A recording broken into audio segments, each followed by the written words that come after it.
हेतु और फल के अनन्य कारणत्व में दोष। जिस अवस्था में इसकी दृष्टि में सब आत्मा ही हो गया है, इस श्रुति ने जो परमार्थतः द्वैत का अभाव बतलाया है उसी को आश्रित करके कहते हैं। जिनके मत में हेतु का कारण फल है और फल का कारण हेतु है, वे हेतु और फल के अनादित्व का प्रतिपादन कैसे करते हैं।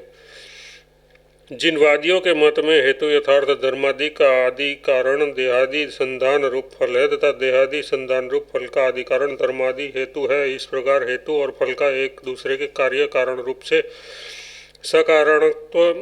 सकारणत्व बतलाने वाले उन लोगों द्वारा हेतु और फल का अनादित्व किस प्रकार प्रतिपादन किया जाता है, अर्थात उसका यह कथन सर्वथा विरुद्ध है।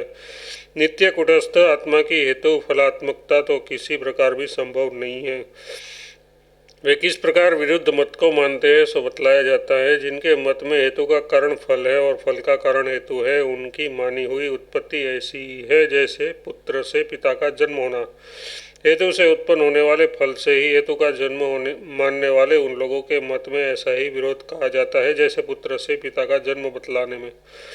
यदि तुम ऐसा मानते हो कि उपयुक्त विरोध मानना उचित नहीं है, तो तुम्हें हेतु और फल की उत्पत्ति में क्रम स्वीकार करना चाहिए, क्योंकि उसके साथ साथ उत्पन्न होने में तो दाएं बाएं सिंगों के समान परस्पर कार्य कारण रूप संबंध ही नहीं हो सकता। तुम्हें हेतु और फल की उत्पत्ति में क्रम यथार्थ पहले हेतु होता है और फिर फल, इस प्रकार दोनों का पौर्वापर्य खोजना चाहिए, क्योंकि जिस प्रकार गौ के साथ साथ उत्पन्न होने वाले दाएं और बाएं सिंगों का परस्पर संबंध नहीं होता, उसी प्रकार साथ साथ उत्पन्न होने पर तो हेतु और फल का परस्पर कार्य कारण रूप से संबंध ही नहीं होगा। इसका किस प्रकार संबंध नहीं होगा सो बतलाते हैं। तुम्हारे मत में यदि हेतु फल से उत्पन्न होता है तो वह हेतु स्वरूप से सिद्ध ही नहीं हो सकता, और असिद्ध हेतु फल को उत्पन्न कैसे करेगा।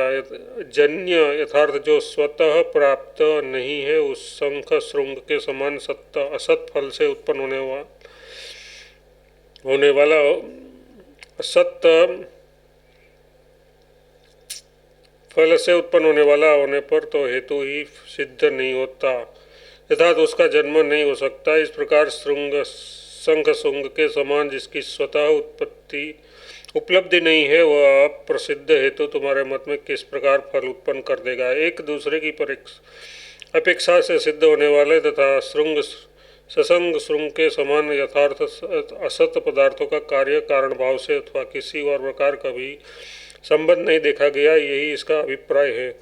तुम्हारे मत में यदि फल से हेतु की सिद्धि होती है और हेतु से फल की सिद्धि होती है, तो उसमें पहले कौन हुआ। जिसकी अपेक्षा से के दूसरे का सिद्ध होती है तो उसके पहले कौन हुआ, जिसकी अपेक्षा से दूसरे का आविर्भाव माना जाए।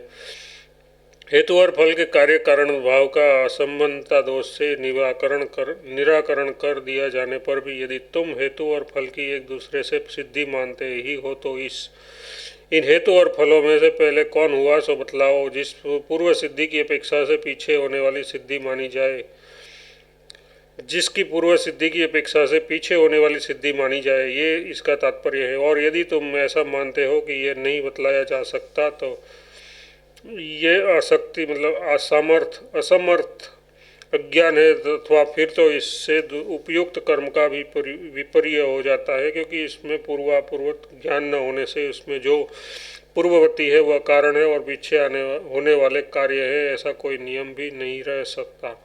इस प्रकार उन बुद्धिमानों ने सर्वथा अज्ञानियों की ही प्रकाशिता किया जाता है। ये आसक्ति तुम्हारा परिजन्य तत्व का अविवेक यथार्थ मूर्ता ही है, अथवा तुमने जो एक दूसरे का पूर्वापरण रूप ये क्रम बतलाया है कि हेतु से फल की सिद्धि होती है और फल से हेतु की, उसका कोप विपर्यास यथार्थ अनन्य भाव हो जाएगा, ऐसा इसका अभिप्राय है। इस प्रकार हेतु और फल का कार्य कारण तो असंभव होने के कारण एक दूसरे से पक्ष का दोष बतलाने वाले प्रतिपक्षी बुद्धिमानों यथार्थ पंडितों ने सबकी अजाति अनुत्पत्ति ही प्रकाशित की है। पूर्व हमने जो कहा है कि हेतु और फल का परस्पर कार्य कारण भाव है, सो तुमने हमारे शब्द मात्र को पकड़कर छल पूर्वक ऐसा कह दिया कि जैसे पुत्र से पिता का जन्म होना, दाएं बाएं सिंह से समान उसका परस्पर संबंध ही नहीं हो सकता इत्यादि। हमने असिद्ध हेतु से फल की सिद्धि अथवा असिद्ध फल से हेतु की सिद्धि कभी नहीं मानी, तो फिर क्या माना है? हम तो बीज और अंकुर के समान केवल उसका कार्य कारण प्रभाव मानते हैं। सिद्धांति, इस पर हमें यह कहना है कि इस बीजांकुर नाम का जो दृष्टांत है वह तो सदा साध्य के ही समान है, और जो हेतु साध्य के ही सदस्य होता है वह साध्य की सिद्धि में उपयोगी नहीं होता। बीजांकुर नाम का जो दृष्टांत है वह तो साध्य के ही समान है, ऐसा मेरा अभिप्राय है। यदि कहो कि बीज और अंकुर का कार्य कारण भाव तो प्रत्यक्ष ही अनादि है, तो ऐसी बात नहीं है, क्योंकि उनमें से पूर्व अंकुर और फल तो परवर्तियों के समान आदिमान माना गया है। जिस प्रकार इस समय बीज से उत्पन्न हुआ दूसरा अंकुर आदिमान है, उसी प्रकार क्रमशः दूसरे अंकुर से उत्पन्न हुआ दूसरा बीज भी आदिमान है। इस प्रकार पूर्व अंकुर और पूर्व बीज आदिमान ही है। अतः संपूर्ण बीजांकुर वर्ग का प्रत्येक बीज और अंकुर आदिमान होने के कारण किसी का भी अनादि होना संभव है। यही न्याय हेतु और फल के विषय में भी समझना चाहिए। यदि कहो कि बीजांकुर परंपरा तो अनादि हो ही सकती है, तो ऐसा कहना ठीक नहीं, क्योंकि उसका एकत्व नहीं माना गया है। हेतु फल का अनादित्व प्रतिपादन करने वाले ने बीज और अंकुर से भिन्न बीजांकुर परंपरा अथवा हेतुफल परंपरा नाम का कोई एक स्वतंत्र पदार्थ नहीं माना। अतः वे लोग हेतु और फल का अनादित्व किस प्रकार प्रतिपादन करते हैं, ये कथन बहुत ठीक है। इसके सिवा अनुपत्ति होने के कारण भी हमारा कथन छल नहीं है, ऐसा मानना तात्पर्य है। अभिप्राय यह है कि लोक में प्रमाण कुशल पुरुषों द्वारा साध्य की सिद्धि के लिए साध्य के ही सदस्य हेतु का प्रयोग नहीं किया जाता। यहाँ हेतु शब्द का अभिप्राय दृष्टांत है, क्योंकि वह उसी का ज्ञापक है। यहाँ दृष्टांत का ही प्रकरण भी है, हेतु का नहीं।